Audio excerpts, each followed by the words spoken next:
Yes నాయకులు రవీంద్ర నాయక్తో ఉన్నాము. Sir చెప్పండి, అంబేద్కర్ జయంతి బహుజన సమాజం స్పందించండి. ఈరోజు 133వ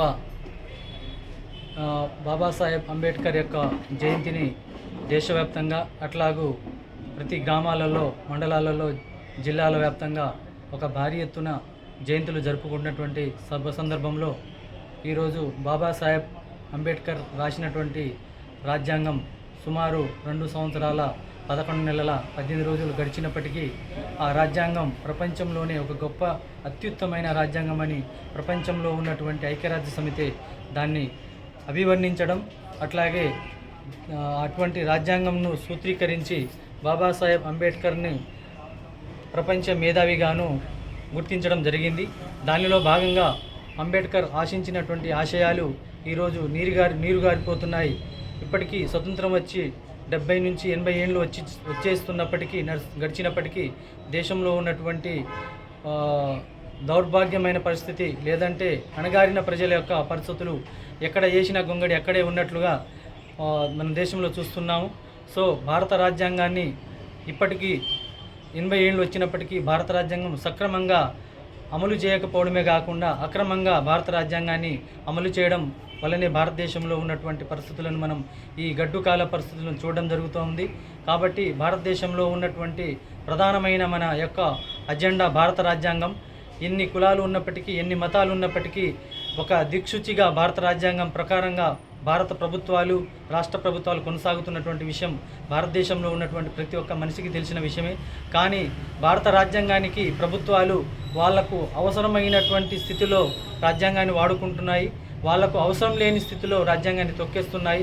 దీని కారణంగా ఎవరైతే పాలకులుగా నడుస్తున్నారో, ఎవరైతే రాజకీయ నాయకులుగా ఉన్నారో, ఎవరైతే వ్యాపార రంగంగా ఉన్నటువంటి వాళ్ళు ఉన్నారో వాళ్ళు రాజ్యాంగాన్ని అడ్డుపెట్టుకొని అభివృద్ధి చెందుతూ ఉన్నారు. ఎవరైతే కింది వర్గాలుగా ఉన్నటువంటి తాడిత పీడిత బడుగు బలహీన వర్గాల ప్రజలు ఎవరైతే ఉన్నారో వాళ్లకు ఆ రాజ్యాంగం సక్రమంగా న్యాయం చేయలేకపోతుందనేది ప్రజల యొక్క అభిప్రాయం. కానీ ఇక్కడ తప్పు నిర్ణయం ఏమిటంటే పాలకులుగా ఉన్నటువంటి ప్రభుత్వాలు రాజ్యాంగాన్ని తప్పుదారి పట్టిస్తూ రాజ్యాంగం యొక్క లక్ష్యాలను, ఆశయాలను నీరుగారుస్తున్నటువంటి వాస్తవాన్ని ప్రజలకు తెలియజెప్పడంలో ప్రభుత్వాలు విఫలమవుతున్నాయి.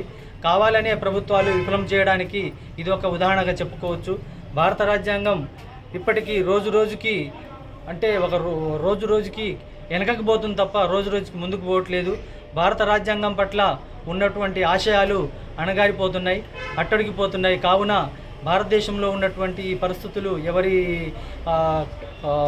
సామాజిక వ్యవస్థల ప్రకారంగా ఎవరి వారి పరిస్థితులు అట్లాగే ఉన్నాయి. భారత రాజ్యాంగం యొక్క సూత్రాలు, ఆశయాలు, లక్ష్యాలు ఏవైతే కలలుగొన్నారో ఆ రాజ్యాంగం నుంచి ఈ ప్రజలు ఇప్పటివరకు పొందలేకపోతున్నారు.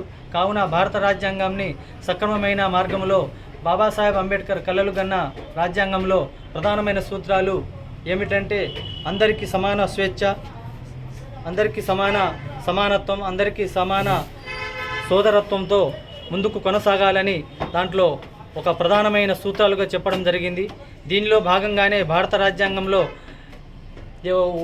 ఓట్ హమారా రాజ్ తుమారా నై చలేగా అన్నటువంటి ఒక స్లోగాన్తో ఎవరి జనాభా ఎంతో వారికంతా వాటా అనేది ఒక ప్రధానమైన అంశంగా రాజ్యాంగంలో రూపొందించబడింది.